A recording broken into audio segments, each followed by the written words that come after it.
ladies and gentlemen, we're going. Is it on? Oh.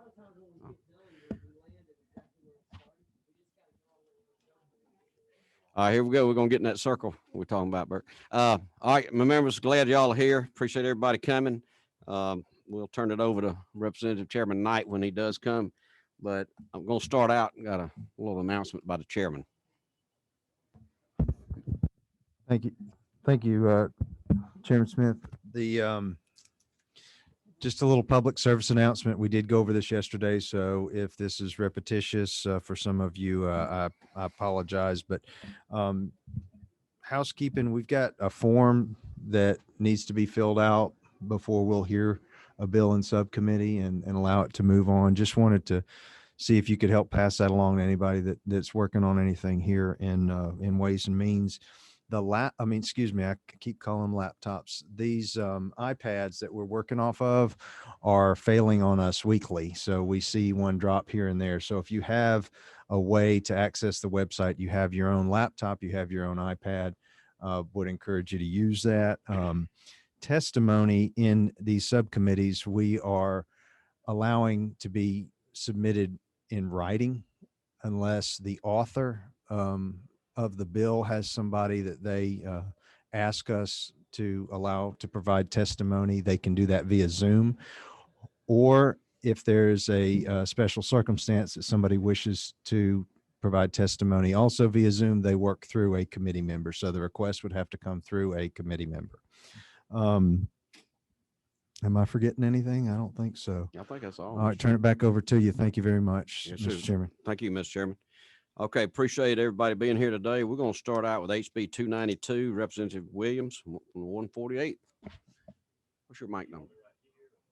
Yeah, you're good. What? One. Thank you, Mr. Chairman. This is I have Mike Holloman that is going to be on. I'm going to present the bill, and then I'm going to let Mike give us some expert if there are any questions for us. This is a House bill that we have had different people all over the state request, tax commissioners, Board of Equalizations. Basically, we're going to remove certain training requirements for these board members. Initially, it's a 40-hour requirement once you're elected to this board. But after that, we were going to try to, it's been 20 hours, and we wanted to reduce that because it's hard in rural communities getting people to serve. And so we were going to, that's the bill. It's LC 431808. And we wanted to present this. And then there was also, it has been like I said, very difficult to find people willing to serve. This has also been aggravated by the additional 20-hour training, but also by the move to exclusive online training. And we were hoping to get it for 8 hours after the initial training period. At any time to a county grand jury is postponed or is otherwise unable to meet at their prescribed time, the currently sworn serving members of the Board of Equalization have fulfilled the training requirements of this code section may continue to serve through the end of the calendar year. This has also happened to us without grand juries convening. So, Mike, if you'd like to step in. Thank you, Representative Williams. Yes, the bill as presented before the committee members simply eliminates a 20-hour training requirement that was added 5 years ago. Initially, as Representative Williams mentioned, there's a 40-hour training requirement, and we're not changing that upon initial appointment to the BOE. Each year, there is an additional 8 hours per year. We're not changing that. We're simply asking that the 20 hours, which is the board members are appointed for 3-year terms. And right now they are having to go through a 20-hour training, which is basically the same thing as the 8-hour training, but just longer. So we think that the 40-hour initial, the experience that they get as they hear cases over that 3-year period, and then of course the 8 hours per year are adequate. If legislation changes that affects materially that code section, Superior Court clerks, through me, monitor the legislature and we advise any board members of any changes in statute that materially affect the performance of their job. That's all I've got. I'd be willing to answer any other questions. Okay, thanks, Mike. I appreciate that. I see, we see number 5, Mike, flashing. Is that, Mr. Whip? Thank you, Mr. Chairman. I guess my question is, where does it say that they still will take the 8 hours worth of training? Yes, may I respond to that? Absolutely. It's in the next paragraph. It just wasn't necessary to include it in the in this amendment. Let me. So just an OC. So It's in the next paragraph. I can give you that number here. It's in 485311 B 2C small I. we can look it up. But Just one second, Mr. Chairman, if I can.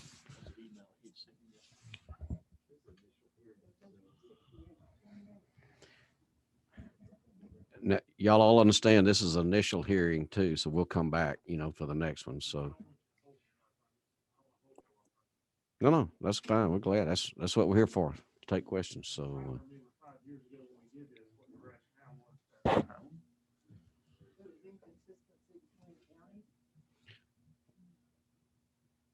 You want to use your mic, Yeah. Representative Butler, or what number are you? 9. The question was, why did we add this? And I think it was the inconsistency between counties, and they thought if all of the boards were trained equally and thoroughly, that there would be more fairness across county lines, is the way I remember it. This was Paul Battle's bill, if I remember correctly. About 5 years ago, a whole redo of how these assessments and the appeals went through.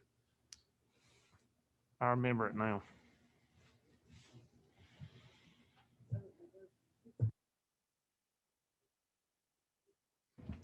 We're going to come back. Keep those questions if you want to talk to the author of the bill between now and then, and we'll come back to the second meeting. And if we need to do anything between now and then, y'all work with the author of the bill, and we'll take it up that second meeting. All right, mic number 10.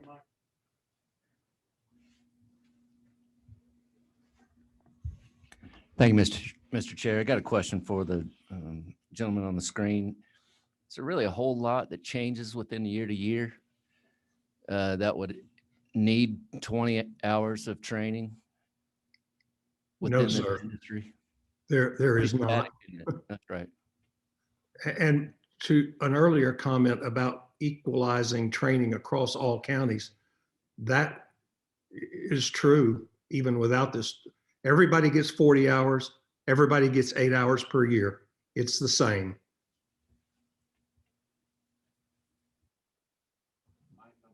Yes, sir. Thank you, Chairman. So we're talking about probably some substantial savings for each county as well, correct?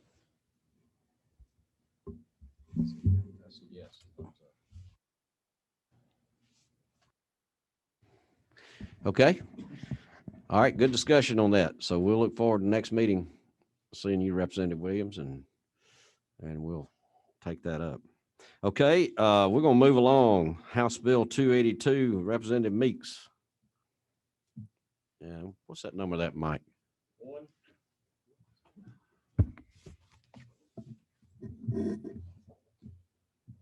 Thank you, Mr. Chairman, members of the committee. Appreciate the opportunity to visit with you today regarding bringing to you House Bill 282, working from LC number 431880S. This is what I consider a legislative intent bill to fix some issues regarding House Bill 85 that was passed and authored by the previous chairman of this committee, Chairman Jay Powell, in 2 years ago, 2018. Which was enabling legislation for the qualified timberland property subclassification for the purpose of ad valorem taxes. which was also the framework of HR 51, which was a constitutional amendment that was passed overwhelmingly by the voters of this state. The way that the program has worked and others like it, over the past 2 decades, there have been several different programs or subclassifications that have been voted on and approved by a constitutional amendment of the voters of this state. And those three are a preferential agriculture assessment. And the two that you're probably most familiar with is the Conservation Use Value Assessment Program, or CUVA, and the Forest Land Protection Act subclassification as well. In 2018, some 15 million acres in our state was enrolled in one of those three programs, realizing some 3.7 million acres were not enrolled in any of those. Chairman Powell, to my understanding, under his leadership, and gave birth to the qualified timberland property subclassification. It's a one-year agreement with landowners. It is very important that we take a look at a couple of things that that was not really written in terms of rules and regs the way that the committee intended. And we'll start with on section 1, line 15, the definition of contiguous. Seems to be some consternation within the application process. If a landowner has a piece of property that is divided by either a county boundary, a public roadway, a natural boundary, or railroad track, it gives the landowner, the qualified landowner, a one-time opportunity to declare that the ownership is the common ownership of both sides of that, what may be considered a boundary, is indeed one contiguous piece of property. In section 2, we take a look at how the fair market value is determined for the qualified timberland property subclassification, and that is through a study that was requested by the Department of Revenue of the University of Georgia Warnell School of Forestry.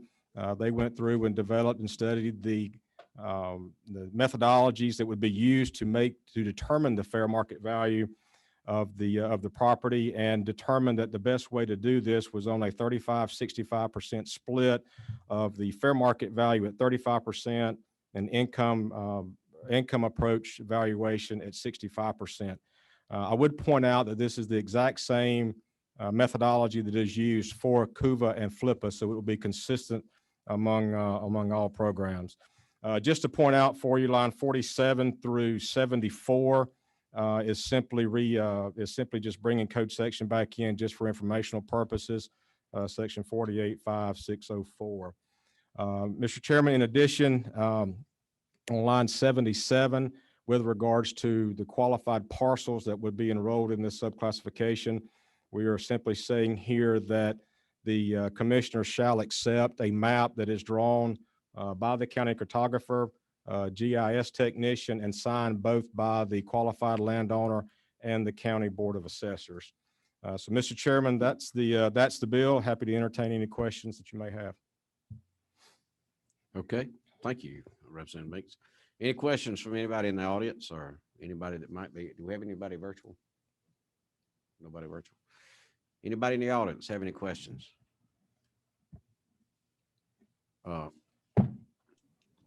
Representative Kelly, Mr. Whip.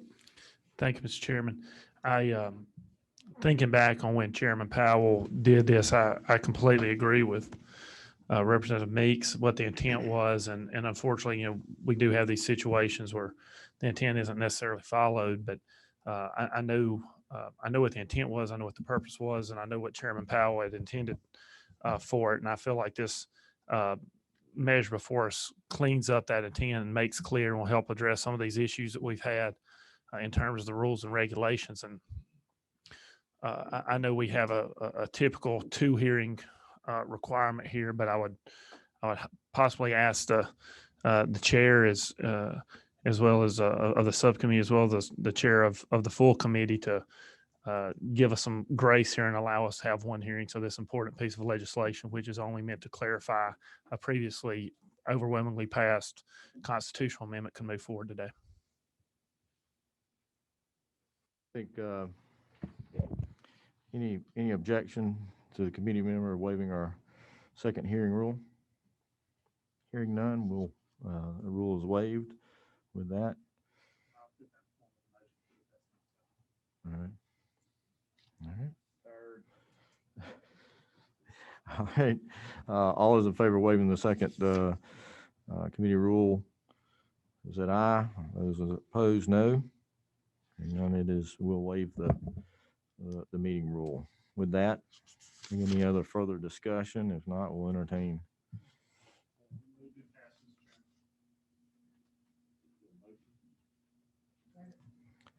Second, any further discussion? No further discussion. All right, all those in favor say aye. Aye. All those opposed, like sign. All right, the measure passes.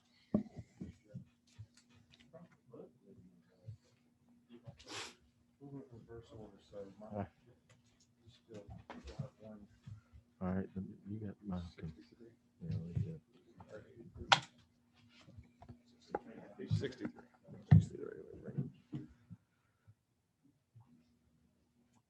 What's the passcode? 0133.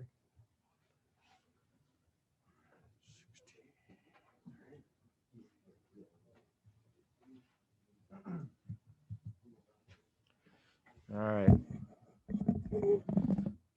House Bill 63 and Chairman Blackman, the floor is yours. Is it? Thank you, Mr. Chairman. House Bill 63 is actually a substitute working off of LC 431876S and incorporates a slight change in language recommended by GADA. But if you recall, a few years ago, we had some TAVT fixes in kind of a larger bill, and where we had all but destroyed leasing in Georgia, we changed the law. Instead of capturing the entirety of the value of the vehicle upon an initial lease, and then also if the purchase came, after that, that was also the entirety, the value of the vehicle was taxed once again. And so we changed that. It was some of the base payments, but what we did not correct at that time, that we do offer an exemption regarding finance charges when you purchase a vehicle. We didn't exempt those charges when you lease a vehicle. So what we've been taxing is not only the sum of the base payments of the vehicle, but also any finance or other charges that go along with that. We did request an initial fiscal note. If we pull back on those extra charges, which we believe is good for the consumer, and that is being revised and looked at again. But there is an impact, state and local, that ranges anywhere from 10 to 15 million in total over per year over the course of 5 years. I believe we'll get an updated fiscal note on that at some point here shortly. Not asking for any kind of passage today, of course. Just wanted to get this out there in front of the committee and answer any questions we could at this time. Members, any questions from members to the chairman?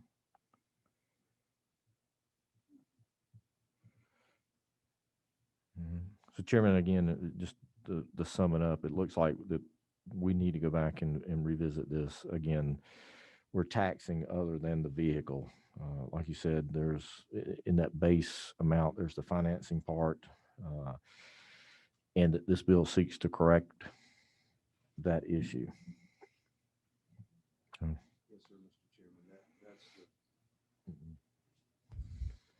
That's the synthesis of the bill. It's, speaks to fairness. It's something that we've been asked to address for several years now. And, this is kind of a collective agreement among some of the parties that are interested. But again, what, I think we're continue to be focused on is what's best for the customer, for the consumer. Okay. Well, sorry. Is it? All right. Well, if there's no further questions or discussions regarding this bill, again, at Chairman Blackman's, with this discussion about waiting and make sure we get the fiscal note on that so that we're upfront and we're being transparent with the bill. We'll wait, and as soon as we get that fiscal note, we'll call another meeting. Is that all right? All right. And I think we got one more. That's it. All right. All right. Well, that will conclude the Ad valorem Sub Tax Committee. Thank you.